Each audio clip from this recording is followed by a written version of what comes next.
So before I introduce our guest for tonight, just a reminder that we have a few upcoming events. We are close to the end of the semester, so not too many more to announce. But tomorrow night, Damon Wilson, who is the president and CEO of the National Endowment for Democracy, will be here. That is at 5:30 in Sanford 04. And then next week on April 2nd at 5:30 in the Penn Garden Room, Dov Weissglass will be here, who was an advisor to Prime Minister of Israel, Ariel Sharon. And for that event, you will need to register. Registration closes next Monday, March 31st at 3 p.m. So make sure that if you're interested in coming, you have signed up and you're on the registration list to do so. But today, it's a great pleasure to have Frank Gavin back here with us at Duke. I will spare you. Frank has a very impressive resume. What I was handed was this long. And Mike Desch wrote it for you. That's the other page of my office. So Frank needs no introduction to many of you. If you've taken classes with me or Professor Fever or Professor Miles, you've probably read Frank's work. He is the Giovanni Agnelli Distinguished Professor and the inaugural director of the Henry A. Kissinger Center for Global Affairs at Johns Hopkins School of Advanced International Studies. Previously, he was the Frank Stanton Chair in Nuclear Security Policy Studies at MIT and the Tom Slick Professor of International Affairs for International Security and Law at the University of Texas. You've racked up a lot of good named chairs. I keep getting chased out of town. Well, I leave before the indictments hit. Good strategy.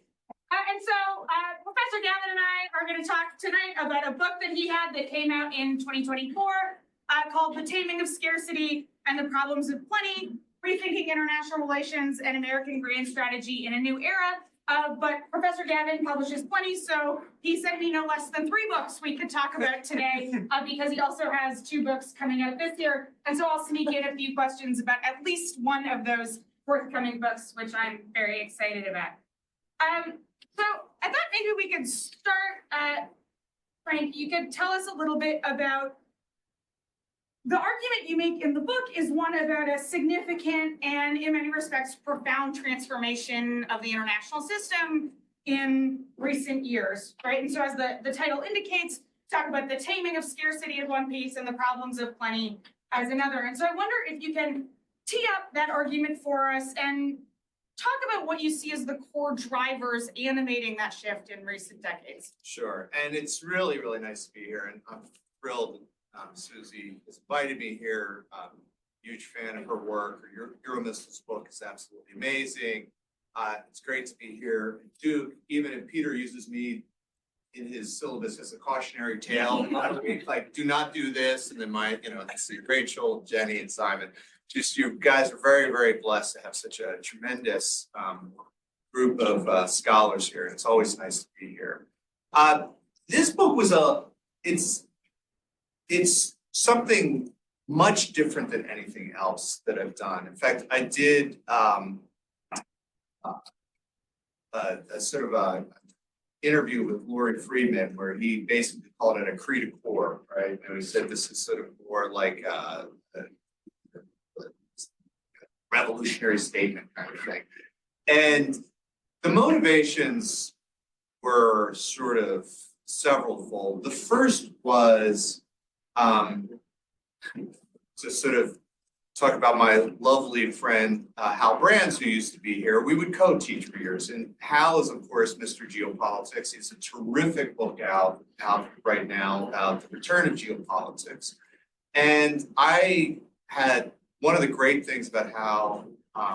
This is an amazing co-teacher, brilliant guy, a great interlocutor, and I just thought he was dead wrong.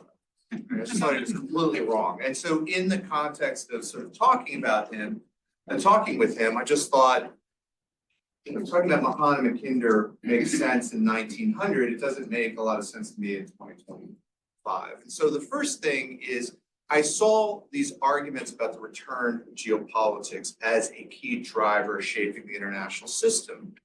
And there seemed to be a lack, there's a sort of a poverty of historical imagination to simply just go back and pretend it was 1900. The second thing was seeing the COVID pandemic break out, which ended up, of course, tragically killing over a million Americans, over 20 million people around the world, the equivalent of a world war, and yet it had like very little effect on how we thought about international relations. And I thought to myself that many of the problems that we were going to face in the future were going to look more like the pandemic than the sort of things that Mahan and Mackinder talked about. And so I started kind of wrestling with this, and the basic image that I had was trying to imagine, and I used this introduction in this FP piece, that was a shorter version of this, was to say, imagine an alien is sent down to Earth every 50 years to kind of survey the situation and look at the numbers, to measure things, and to issue a status report back to her colleagues back in outer space and say what's going on Earth. And when she does that, before coming down in 2024, 2025, she would review the one from 1970. And then she'd review the one from 1924, and the one from 1874, and the one from 1824. And what she would see is, by any numerical explanation, extraordinary human progress, right? So much so that in the last 100 years, life expectancy on this planet has doubled. And you think about how humanity was plagued by these great dangers of scarcity. Scarcity in the basic resources to stay alive, food, fuel, housing. Scarcities in information. How does the world work? What is, how does the physical natural world work? How does the political and social world work? Most people are illiterate 100 years ago, right? Like, if you are literate, your access to information is highly constrained. Scarcity and security. And that, remarkably, it struck me that many of these core scarcities that have plagued humanity through the beginning of recorded history had been tamed, right? I mean, if you look, I spent a lot of time looking at agricultural production and the levels of increase in food production, this six-fold increase in the 19th century, and then another six-fold increase in the first half of the 20th century. The basic problem of producing enough nutrients, storing them, shipping them, preserving them to make sure that people had enough to eat is a problem that for much of the world was essentially solved. I mean, I know that there's still places that suffer from scarcity, but this is not because of a physical limit, it's usually a political. And so as I started thinking about all this, I thought that many of our models to understand the world, economics and international relations, were based on scarcity. When in fact, through a remarkable series of revolutionary changes, which I talk about in the book, we resolved a lot of these. It's something that we often take for granted, but that in the process of solving some of these problems, we created new problems, which are called the problems of plenty, which we don't have either the institutional or political mechanisms to solve, nor do we have the conceptual lenses to really understand. So that was kind of what drove it. That was the intellectual motivation. Wonderful. Yeah, and so you have in the book you talk about sort of 5 major drivers of this change, right? The taming of scarcity and what creates these problems of plenty.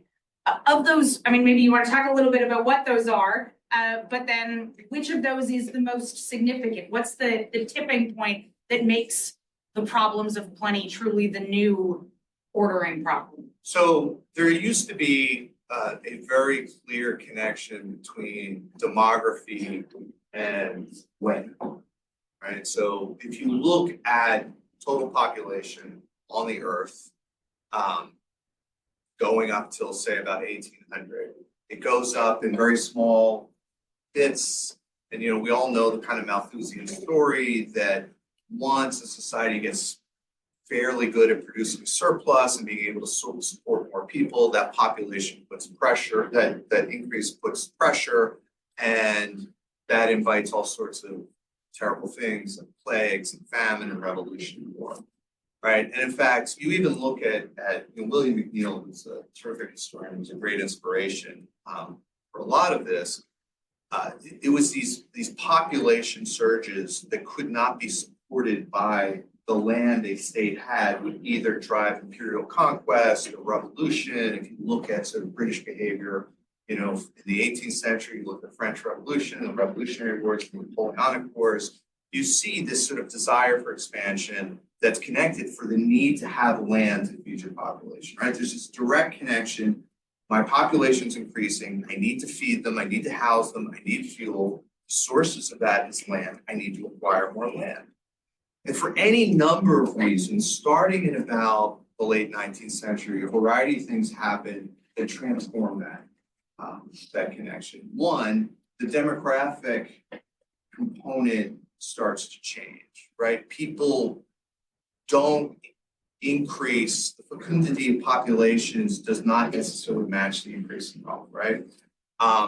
Second, the sources of wealth change, right? It's the agricultural revolution, the industrial revolution. There's all these things that actually make the need for land and the underlying source of necessity to acquire more land and its connection to population becomes somewhat severed.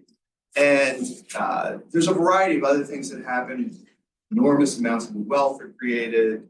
There's the economic sphere. There's not just this industrial revolution, a financial revolution, a management revolution. One of the things that I think is underappreciated, it's not the most important one of the tectonic shifts, but it's the one I think about a lot, which is a governance revolution. Right? If you went to any city in 1880, it could be London, it could be Buenos Aires, it could be Osaka, it could be San Francisco. There were levels of crime and pestilence and chance of your building burning down and catching on fire, and illiteracy, all the these sort of terrible things that could happen. That partly for economic reasons, but partly because we figured out how to deliver clean water. We figured out how to light, make streets safe. We figured out how to police it. We figured out how to educate lots of people so that literacy became more widespread. We did basic things in public health, where actually we became, and it's ironic, we're in a period where everyone hates governance, when they don't understand that this profound ability to think rationally about governance has made life much safer, much more prosperous, and removed many. Wonderful. I wonder if you can talk a little bit about the piece that stuck with me in the book is you talk a lot about the sort of the changes in literacy and information, access to information. So, and thinking about that as a revolution and what that means for sort of how we understand the international order, right? One of the things that strikes me as maybe unusual about this book relative to others in our field is the breadth of topics that you treat as sort of fundamental to understanding how the order operates. And so I would be curious to hear you talk a little bit about that public information and literacy component in shaping that order, creating the problems of planting. It's funny, I was just talking to my daughter about this. We were doing these college tours and we were talking about how amazing glass, development of glass. She was talking about how it's neat that you can be in a car, not get sunburned because glass. And she had done a little research on this, and in the 15th century, there was this paranoia that broke out in Europe of these people who, as glass became more and more used, became convinced they were made of glass. And they became completely terrified, and it was this paranoia that this mass hysteria, right? And I was thinking about that, how throughout much of human history, our knowledge about how the physical natural world was limited, right? And even when we learned things about the natural physical world, maybe a few people knew it, but the information was not necessarily widespread. Because the barriers to getting information and knowledge were so high. And so you think just the natural and physical world, and then you think about the social, political, and international world. There's very little knowledge. It's a world of conspiracy, of myth, people making stuff up. And the thing that's so extraordinary is that a variety of things happen: increased literacy, scientific revolution, knowledge of the physical and natural world. And basically, if you had told somebody, not just in 1800, but say in 1970, that you could just take this small device and all the knowledge in the world is accessible here for free to anyone in the world, unintermediated by any legacy institution, any state, any church, any dictator, anything, they would have said, you've solved the most difficult, challenging issue human beings have ever faced. You must live in heaven. Right? And we do. Yeah, and so our problem is, so, I think about this a lot, think about this a lot in terms of various sort of scandal of the week about various signal chaps. Because as we know, the national security bureaucracy is based on the idea that knowledge should be secret and so on. When in fact, to me, it's the issue we have now is that there's so much knowledge out there. It's a problem plenty. How do we distinguish between what matters, what doesn't? How do we figure out causality? How do we figure out disinformation? A problem which people even 50 years ago would have said, well, we would love to have that problem, right? But it's a different set of problems. And our institutions today, which are, our whole idea of secrecy and having clearances and all that is based on the idea that information is really scarce and hard to find, and the person who controls it is in a lot of power. When in fact, the real issue we face is that there's unlimited amount of information, right? Which was a problem of scarcity, is flipped to being one plenty. We don't know how to think about it. Yeah, you have a great example in the book about concrete being illustrative of this example, right? That concrete was easily mass produced, but then has contributed to its own problems of plenty because it is more fire resistant. But then we are more likely to use it because it's fire resistant, right? And so there's a cyclical logic in the problems of plenty, maybe that emerges that's distinct from the earlier logics. Yeah, when you think about how difficult it was for human beings to build structures that were able to provide them protection from the natural elements, to have cheap housing, to have factories, concrete is this amazing solution. It's unbelievably cheap. It's accessible to everyone. It is the major source of climate disruption, right? Like if you look at the amount of water, the amount of climate damage that goes into producing concrete, and again, the amount of concrete, this is largely a China issue, right? The amount of concrete that China has produced and used in the last 20 years probably contributed, I don't know, like 80% of the climate challenge problem. When we look at that, we say, here's a country that more than any dealt with scarcity, right? Extreme poverty. And the great manifestation is making it as a modern state is conquering that by building all these amazing buildings that provide housing and protection from the elements. But while doing that, has ended up generating amazing amounts of water pollution and produced unimaginable amounts of carbon, and has generated a whole set of other problems that nobody would have thought about. Yeah, there's a good aphorism from James Baker, right? That the seeds of the new problem are contained in the old problem. And that's what this feels like to me. I'm curious if you can talk a little bit about the relationship as you conceive of it in the book between scarcity and plenty, because I think it's easy for us to conceptualize them in opposition to one another, but that's not the only way that scarcity and plenty might relate to one another. And so I wonder how you thought about that dynamic when you gravitated towards this framing. Yeah, because I can tell you all the obvious critiques of my argument.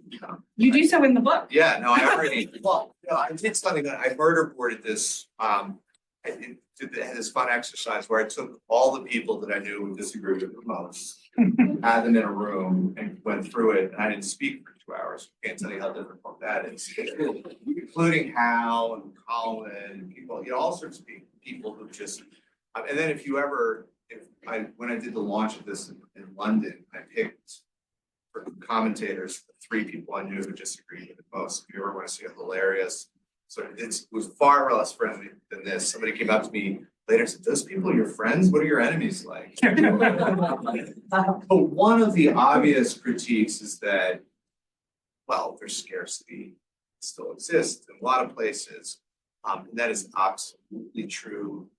Although you look, I give the example in there, the poorest country in Africa, Burundi, which has seen life expectancy in the 21st century go from 47 to 62, right? 62 is not enough, but given that global life expectancy was well under 40 a century ago, that's a fairly impressive accomplishment.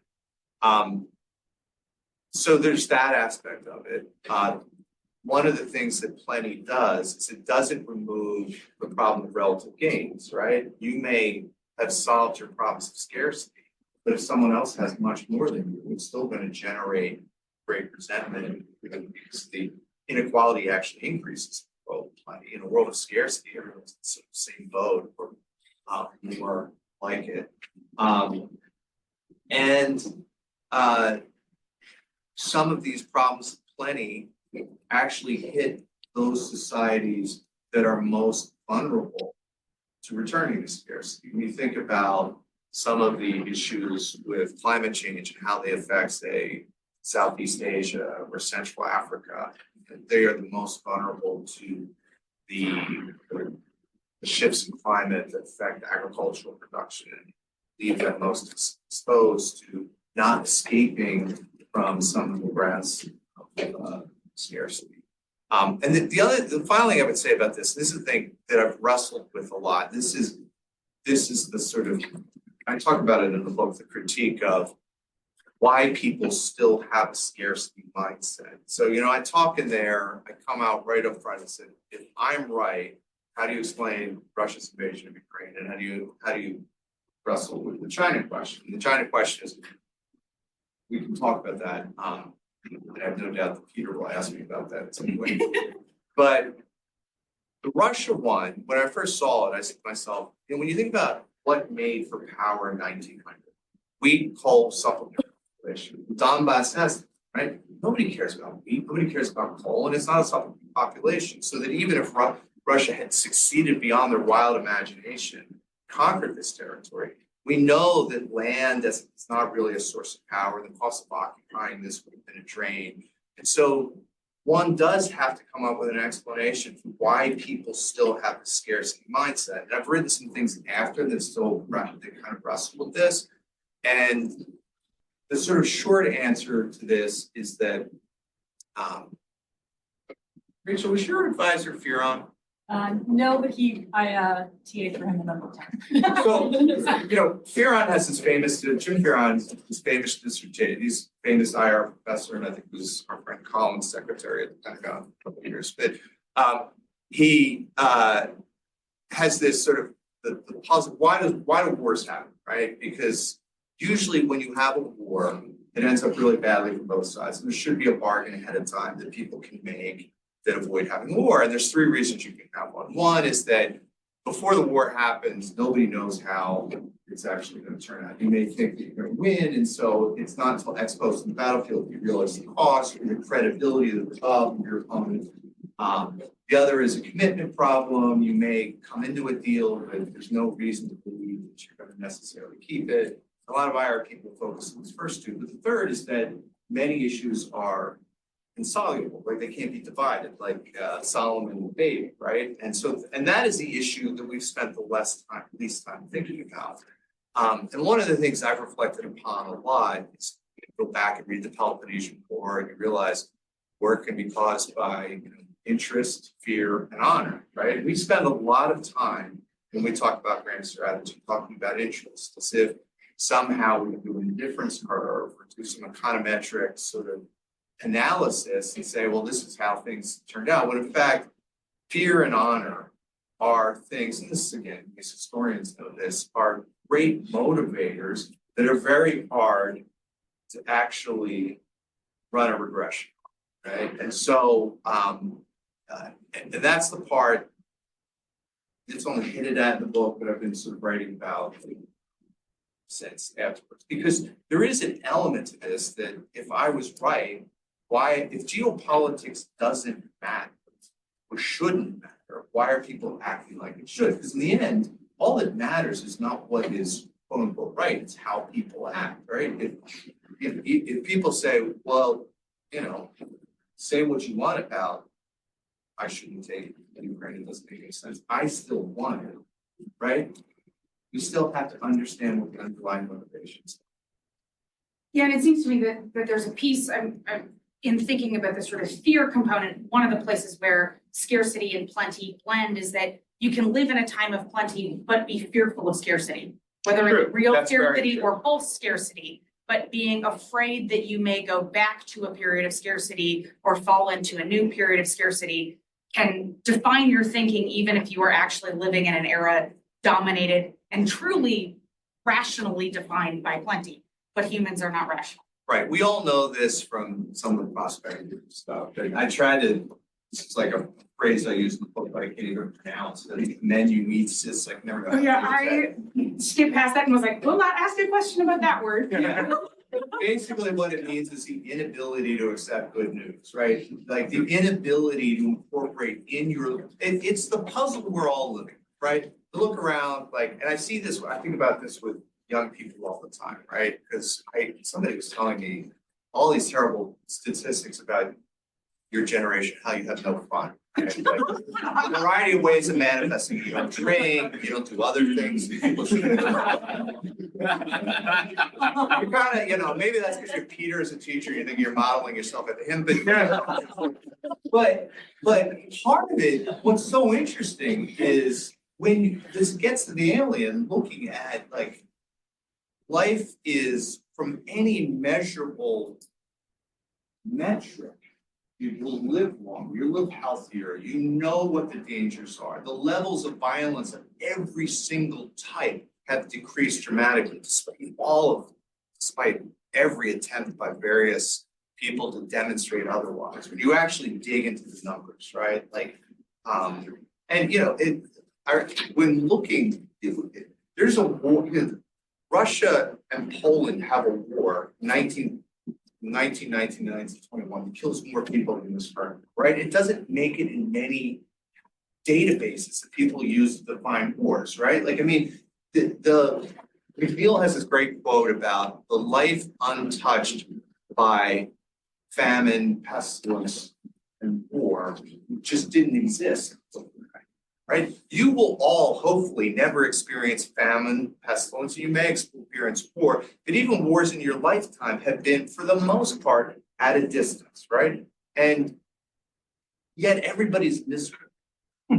Everybody's unhappy. Maybe you guys have been, right? And so there is this puzzle here. What explains this extraordinary anxiety? Or the demographic thing, right? So I spent a lot of time talking about demographic depression. And how, but one of the things that I think is really a great puzzle right now that's happening in advanced industrial societies is people just stopped having children, right? And you're like, you can explain a certain amount of it through education of women, entering the workforce later, a variety of other things, but the level, there seems to be some connection to this sort of despair about the future that is connected to this demographic depression, right? And so this is like a puzzle that is very, very hard to explain and seems to be connected to, in some way, this transition to scarcity. I've got two more questions and then I'll throw it open to the audience. I wonder first if maybe you can talk about what you see as the largest problems of plenty from the vantage point of American grand strategy right now. So I think it used to be when we would think about international relations and foreign policy, global public health was the low-hanging fruit. Everyone got that you should cooperate, and everyone had game plans to do it.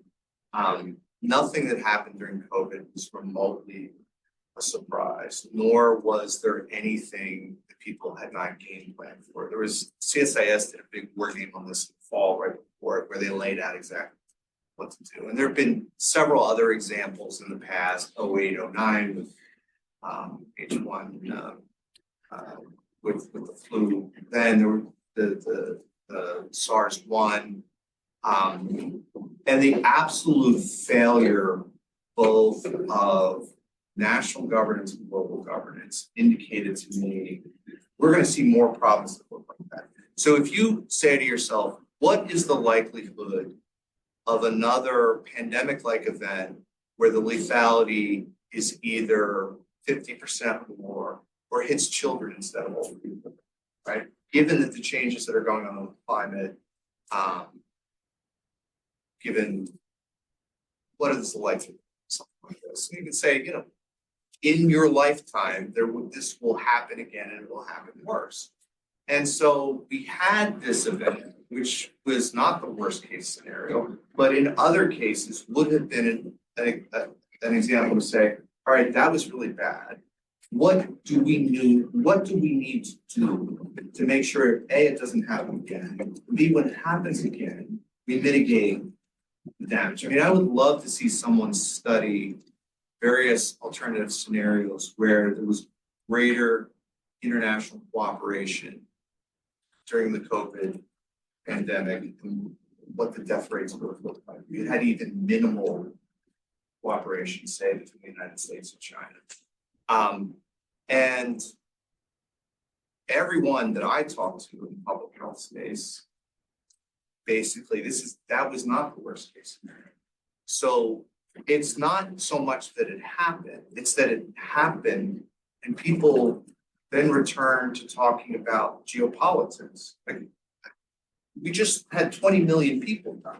We just had over 1 million Americans die. We have spent literally no time discussing what we should be doing to make sure that doesn't happen again. And to me, that's just stunning. Right now, you know, I've asked people for the different hypotheses for why it is. Some people say, well, it's because it targeted the old instead of the young. You know, they sound very convincing to me.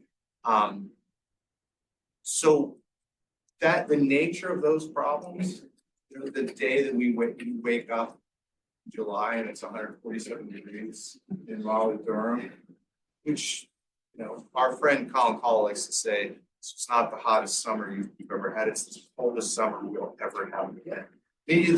And you look at sort of the connection between the climate crisis and what happens in the public health front, and it's absolutely terrifying. And this doesn't mean the nature of these problems too they tend to be 1% type problems, right? They're tail risk, which maybe it doesn't happen. Maybe you go your whole lives and this never happens. But the consequences of it happening and getting it wrong are so profound that it is shameful and bizarre to me that we don't spend a bunch of our time talking about it, thinking about it, right? And again, it's not just academics, because the American public, global public, is going through some sort of animation like this. To me, it was like, wouldn't this be the most important issue in any election? And it's as if it completely disappeared, and we're talking about taking green, whatever. I mean, so to me, it's a puzzle. I've got some ideas about, but I really wrestle. I think it seems to me, just hearing you talk, that there's also maybe some connective tissue between that and the return of geopolitics. Because if you consider the sort of planetary existential level questions you're talking about, catastrophic global health crisis, climate change, then geopolitics looks maybe quaint and kind of cute and easily solvable. It's the problem you can tackle because it has more known knowns. And so it's just the easier sandbox in which to play. That's a terrible metaphor, but relative to these things that feel so large, so daunting, that there may be some mutually reinforcing tendencies there. I think that's a very perceptive insight. We know how to win World War II. We know how to avoid Great Depressions. I mean, one of the things when you talk about the great problems we have, so we look at March 2020 or December 2008, any other period of time, those would have turned into Great Depressions. We've generated this extraordinary amount of knowledge of how to sort of avoid Great Depressions now. And, you know, if God forbid we do stumble into World War III, which again, my day job is thinking about nuclear weapons, so then both the good news there is that it's unlikely to happen because when people see what the consequences are, they'll say we're actually not going to do that. But if it does happen, there is an element to, and again, this is a hard thing as a historian to say because this is the kind of history that I studied, that I grew up studying. This is the kind of stuff. Machiavelli doesn't have anything to say about climate change, right? Although I point out to everyone when they read the Peloponnesian War, Athens lost because of plague, right? Like this, which is the most, you know, I see people arguing about various grand strategic things. It was a public health crisis they had no control over that ended up doing in Athens during the Peloponnesian War. So it is puzzling. They are hard problems. And I would say one other thing, the development of the modern nation states, which was crucial to many of the disasters in the age of scarcity, but also were part of the solution to them, whether it's central banking, whether it's development of governance, all sorts of ways, are very ill-suited to deal with these problems, right? And so the kind of there isn't an obvious political solution to problems of the commons like this. And so there is something comforting about saying, well, you know, rise in China, right? That looks kind of like Little Mite Germany, or it looks like the Soviet let's take Cold War II again, because I know what that is. So I think there is something that these other problems, and one of the other things that I've been wrestling with a lot as a result of this is that one of the big puzzles is a great hero returning and taming scarcity is governance. Yet we all hate governance now. And I think one of the issues is that governance is beloved and has legitimacy when it solves the problems that are most pressing. And it did a great job of succeeding when we pocketed those. But governance right now can't solve these problems of inequality. It's struggled to handle migration, fentanyl and opioids, climate issues, public health, all the kind of things that are problems which governance fails at. And these problems, they kind of eat away at the legitimacy of governance because they don't resolve these issues. And I actually think that is why I was telling you earlier that the people who hate this book are all my colleagues. People who love this book are anyone under 30 who's not American. Right? Like I can't tell you how many people who are 25 and this is so much more relevant to me than discussing realism versus local internationalism. And which, like, you know, neither of which have solutions or answers to these sets of challenges. Right? So I do think there is something. Yeah, so the last question I have, I'm gonna make your job as a historian even harder because you've written a lot in other venues about history as a tool for policy and statecraft. One of the books you have coming out this year is a longer version of that, September 2nd, Yale, Thinking Historically. It will be great, I promise. But in this book, there's a tension because you're a historian by training. The argument is historically grounded. And yet one of the big conclusions and arguments that you make is that historical knowledge is in some ways, or a lack of historical imagination is actually a constraint that is stopping people from thinking about where we are going and how the world is fundamentally different now than it has been in the past. And so my question for you is, as a person who teaches history, what is that tension, how does that shape the way you're thinking about both teaching and studying international relations, grand strategy, and the role of history in that enterprise right now?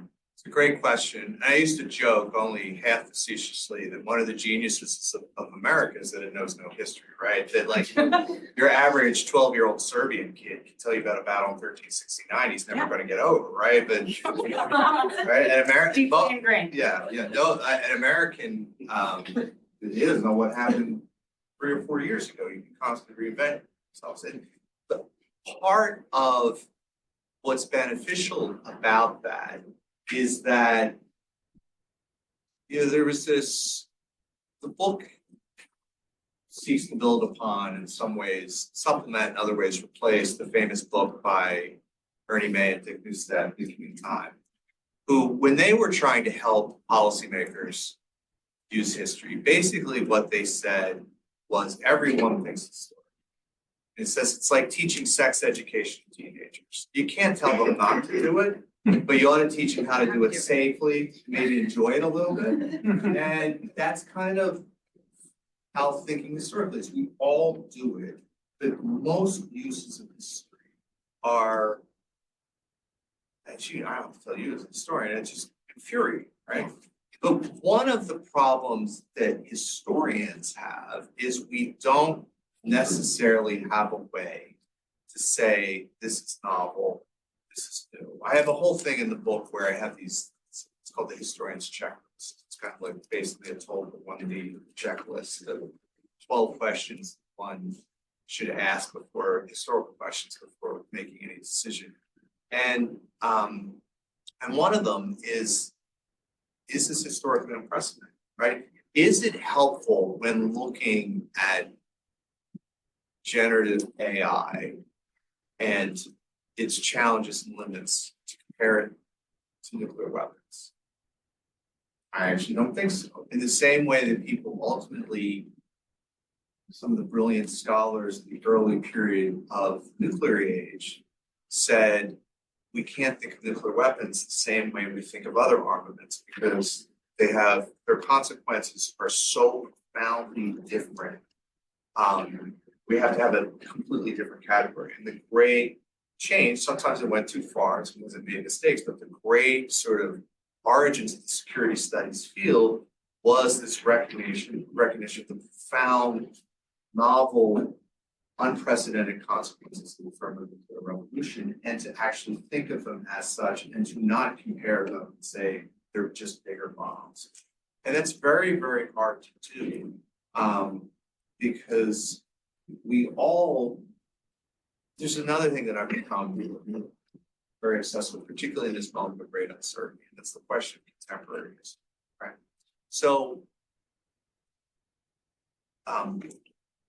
Jim Steinberg and I teach a class on grand strategy. One of our great critiques, most grand strategic analysis is that it's done ex post. When we know ex ante, when you face the future, you have no idea what's going to happen, right?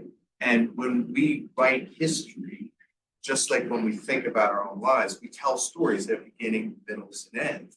And then they have a certain causal pathway. Well, what do you do when you're in the middle of the story and you don't know where it is? It's funny, this was before the disastrous Zelensky meeting, but I was having lunch with Lori Friedman, and he was very upset about everything that's going on, but he said, one can construct a scenario in one's head where 20 or 30 years, Ukraine is vibrant like South Korea, defending itself. Russia is still this sort of bankrupt, sort of mafia petrol state. Europe contributed and got its act together in its defense. In the US, Donald Trump is able to do this crudely in ways that were upsetting, but produce this great outcome, or this better than expected outcome. Now, do I think that's going to happen? No. Do I eliminate that at the realm of possibility? Absolutely not, because the future is uncertain, right? And so one of the other challenges is that when you're trying to apply historical lens to the current moment, you don't know where you are in the story. You don't know if you're in the beginning, middle, or the end. And for those people who say, the old order is gone, we're in some new order, we don't know what it is.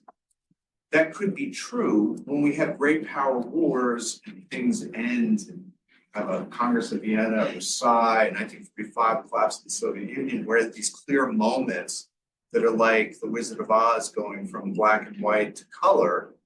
But more often in history, it's like the 1970s, there's elements of this in the 1890s or the 1840s in Europe, or our current moment, where there's no clear signpost of where we are. And I think history can be very, very helpful in that moment, inducing a certain amount of humility, but it also makes for just grabbing analogies from the past, especially tricky. So there is no right answer to it. Another great thing about historians is that we are willing to admit all the time. We try to avoid hedgehogism, but it is very important to say, to look at things and say, well, is this something that's new? Did actually go into the past for insights and lessons may actually reduce our ability to get understanding and traction. I have many questions I could ask with that, but with an eye to the time, I will throw it open to the room. Grant. Thanks so much for coming here today. This was really fascinating. I want to pull on two threads that were brought up. One was, you said there's kind of this collective amnesia about COVID. And second, you said that it's kind of incomprehensible why we're focused on geopolitics instead of this huge thing that just happened. I would argue that there is a lot of amnesia, but not in some corners, and especially on the right, or what some people might call the far right. This is a big talking point. What happened in 2020? Why don't we talk about it anymore? I'm thinking Tucker Carlson, people like that. And they would actually say there's a connection between this lack of looking at that and this increase in a focus on the rest of the world, because he says the very same people that were responsible for a lot of the failures during COVID, the school closures for 2 years, the WHO, you can't go outside for a funeral, but you can go outside for a Black Lives Matter protest. All those same people realize it's such a massive screw up, and we need to distract, and we need other kind of, things to focus on and bring people's attention away. So what do you think about that argument? So I think if you had told people in 2019 that there was going to be an event over the next 2 years that was going to kill 1 million people, and it was going to be very, very hard to figure out what to do, and there was not going to be agreement about what the right policies were, I think most people on the left and right would have said, that sounds really daunting. I hope we all come together and cut each other some slack, because this is really, really unsettled, right? Because it gets to the ex ante ex post thing. And it also gets to how people think about risks and how they think about, our good friend Corey Shockey, she came to my class the other day and she was talking about, we were talking about the dilemmas of COVID, how here's a country that was able to produce not one but 2 vaccines in record time, and through companies ranging from FedEx to our international financial system, basically managed to keep the world afloat despite the fact the global economy stopped, while at the same time having 30% of the population decide not to take a life-saving vaccine, right? And her view is that is normal American behavior. That's just how America is, as risk tolerance. There's also, if you look into the history of public health and pandemics, and plagues, people always act really weird, really freaky, because they are very unsettling. And it gets to this sort of scarcity of information versus plenty of information. In the past, you had a plague of some sort hit. People didn't know what was happening. There were all sorts of conspiracies. Nobody trusted any source of governance. Obviously, rich people would flee, or people with power would flee, head to the hills. Others would not. You had the same problem. I don't know. So then when you flip it around into, you have tons of information, lots of information, and the problem becomes sorting through that information and making sense of it in real time. And people had the same reaction. And I don't really know what to make of that, other than the fact that I think if we had all had that meeting in 2019, I think everyone on the right and everybody on the left would have said, I hope we assume the best of each other because we don't know what the hell is happening. We don't know what the right answer is, which happened to be true. And the fact that the opposite happened is really, really distressing. Because I don't believe for a minute that any one of those actors acted in bad faith because people were scared. They were worried, they were concerned. Did they overreact? Did they make bad decisions? When they made decisions, were they unwilling to admit they were wrong? That's called being a human being, right? That's called being, most institutions aren't very good about acknowledging mistakes. So I find that narrative, while it may be correct, deeply, that generates more problems. Because it's hard for me, because what you then have to do is say, all right, what is the alternative universe where things work out well? Like you can say to yourself, well, my goal would be less deaths. My goals would be to achieve those less deaths while having less suppression of individual liberties. But at the time, different countries were experimenting with different things. And it's very interesting, actually, when you look at sort of comparative death rates, who did better, who did better, did well, where Sweden fell, where, and my hope would be the United States would not be in the middle, right? I would have hoped we'd be in the best at the time. We're not, we're in the middle. We're not Peru, we're not Russia, but we're not where other people. And so right off the bat as an American, that pisses me off, and I want to know why.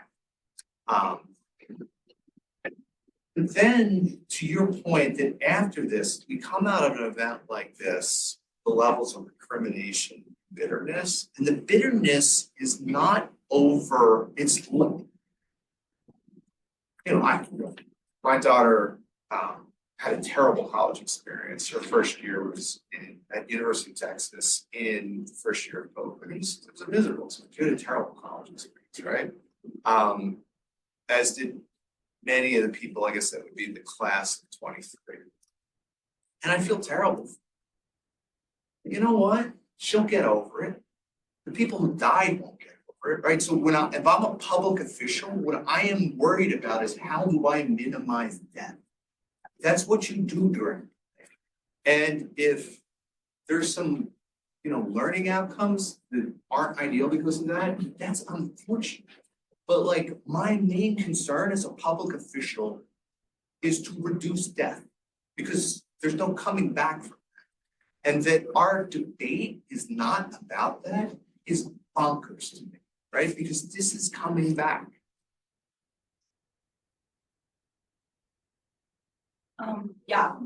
Thank you for coming. My question is about the reality of scarcity is different for different countries around the world. And so it's hard to tell, people who are living in an active war zone that we should worry about, the threats of climate change, and on the reverse, certain countries are being immediately affected by climate change in a way that the United States is not. How should we blend these priorities? How should we get these countries to come together, even though timeline of these problems is not? So that's a great question because ultimately,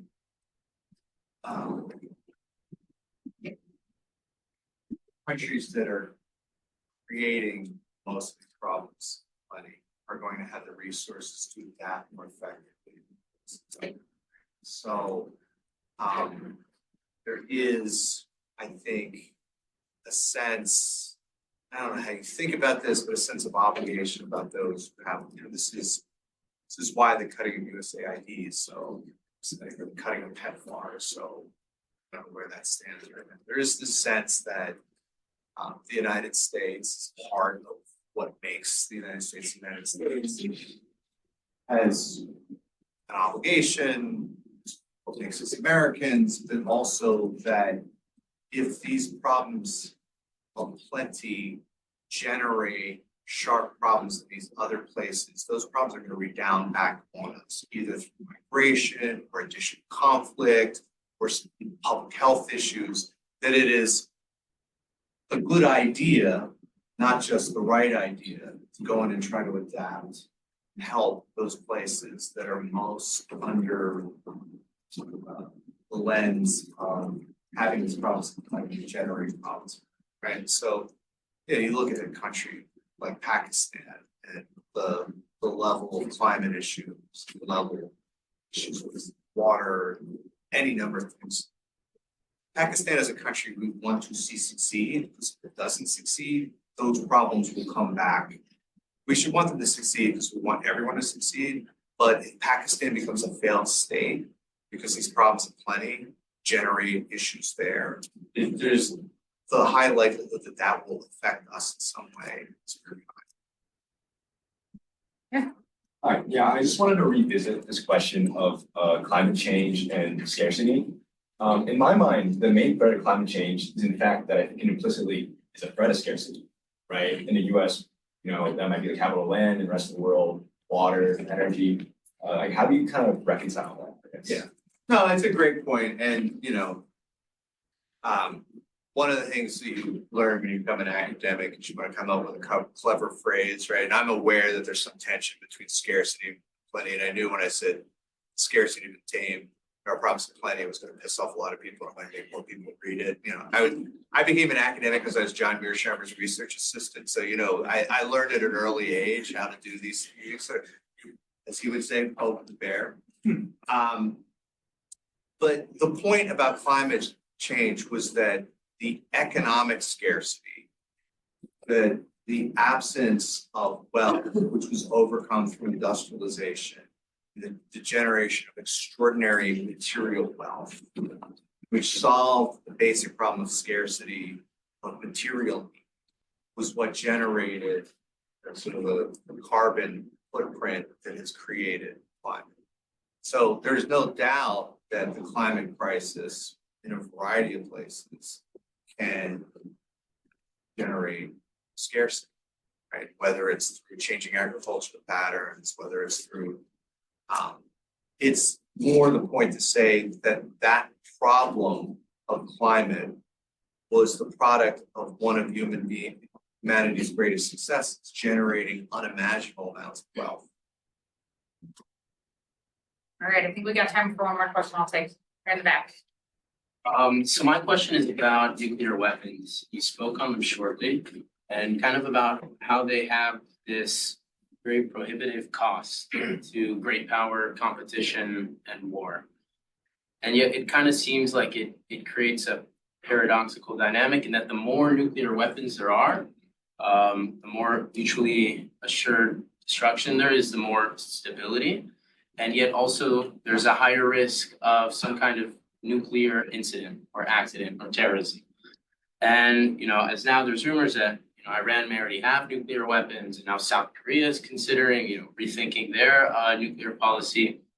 How do you kind of reimagine what nuclear policy should be in this era of nuclear plenty? It's a great question. And one of the, you know, this would have been to Susie's excellent first question. One of the things that motivated writing this was that I grew up learning the nuclear revolution. People like Bob Jervis, John Lewis Gaddis talked about the nuclear weapons had solved the problem of great power war because there was no political objective worth risking nuclear annihilation. So it was nuclear weapons that had done the trick of preventing great power war from returning as everyone's going to expect. The counterfactual being that if nuclear weapons did not exist, and, you know, misquote the Paul Fussell book, thank God for that. You know, as I spent a lot of time thinking about this and looking at various crises, Cuban Missile Crisis, by definition, doesn't exist in a non-nuclear world, right? Because it's a nuclear weapons crisis, right? Like we would just invade Cuba and take it, right? In the same way that the US and the West doesn't try to defend West Berlin and not well, sort of idea of defending those weapons. And I realized that the nuclear revolution was making people lazy, thinking about the underlying tectonic forces that were shifting other parts of the energy system. So that's not a direct answer to your question, but it's why I went from nuclear weapons to thinking about this. I think we're in a very interesting point right now in thinking about the nuclear landscape. Because on the one hand, I had just this conference that Peter and I are going to China. I keep trying to break up with nuclear weapons. They won't let me break up with it, or Hal won't let me break up with it, right? So he keeps write something about China. And one of the things that's been striking me is the sort of world that Peter and I grew up with, learning about nuclear weapons. It's all about thinking about the strategic nuclear balance between superpowers, whether you can get nuclear advantage, whether that can be converted into any kind of political leverage. And one of the things that's striking me, particularly in this recent crisis, Russia's threat to use nuclear weapons, is no one really talked about the nuclear balance anymore. And it gets to your point that there's this sort of sense that at the highest levels, the things that people were terrified about during the Cold War, a full-scale thermonuclear exchange, people have just sort of, that's not happening, right? Which, again, I don't know. I've seen every time I go to some Taiwan Straits war game scenario, I'm like, well, where are nuclear weapons? And they say, well, no one's going to use nuclear weapons. It's not worth it. I'm like, at what point are the US and China going to have a war where one side is losing and nuclear weapons are on the table? They're going to say, you know, we're not going to do that. We're going to accept a loss, right? Maybe that's what they do, but maybe that's not what they do. So you've got all these weird tensions, and that I think that I'm always struck when I think about Kennedy during the Cuban Missile Crisis. He's a generation removed from a period of great power war where tens of millions of people died, where surprise attack was a real thing. It remembers both in 1941 and December 1941, where people assumed the Third World War was going to happen at some point, where he thought he had a numerical advantage that he would at some point lose. And he still did everything he could to make sure that a nuclear weapons went to great lengths. So that was in 1962, where you could still argue that you looked at the Soviet Union and it was an existential threat. You looked at sort of the nature of world politics, and World War III was probably right around the corner, and where people could accept tens of millions of years. We're sitting in 2025, and that just doesn't seem like a plausible scenario that, you know, if people weren't willing to do it in 1962, how likely are they to do it in 2025? By the way, this is the only two things that we can figure out that Trump has core beliefs on. One, allies are taking advantage of the US. Two, he hates the nuclear, right?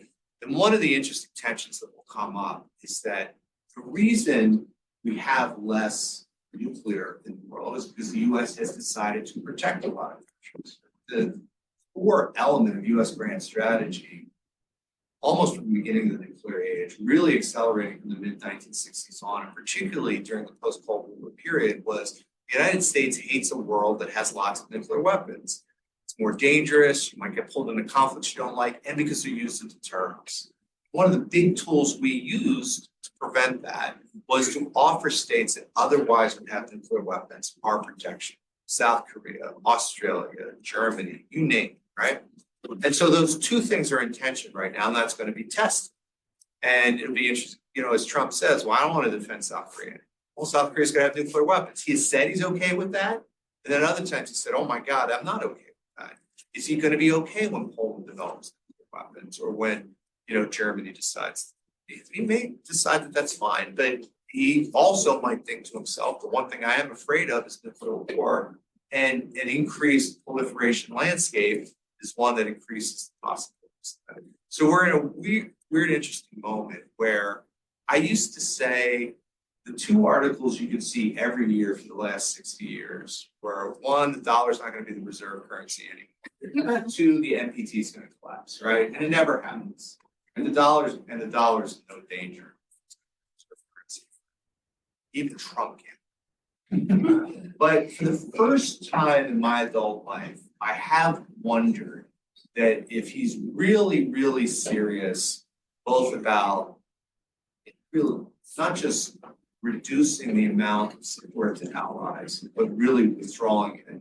Yeah, I was talking to some European friends. I mean, the consequences of that 72 hours where the US didn't provide Ukraine with intelligence was, you know, people were just, like, what just happened? Because you can pull troops out, but there was always a sense where US power is, it's nuclear capability, it's sort of logistics, it's intelligence capabilities. We don't have to have troops in Ukraine. We don't even have them in Europe as long as we're giving them everything else. We pull that stuff out, then all of a sudden you're talking about a world where you're Poland, you are starting to get weapons. You know, God knows what they're thinking in Estonia right now, right? So, and I don't know when that starts to happen, whether Trump realizes these two things that are in tension with each other. He says, you know what? I'd rather not be ripped off, live with more nuclear weapons. Or if he says, oh, wait, I had never seen the connection between this protection we're offering and the fact there's only 9 nuclear weapon states in the world, which is a good deal. On that incredibly uplifting note, we have a tradition at AGS, and Frank has been here before, so I don't think he has a scarcity of AGS t-shirts. But I do hope that this will add a new problem of plenty. Well,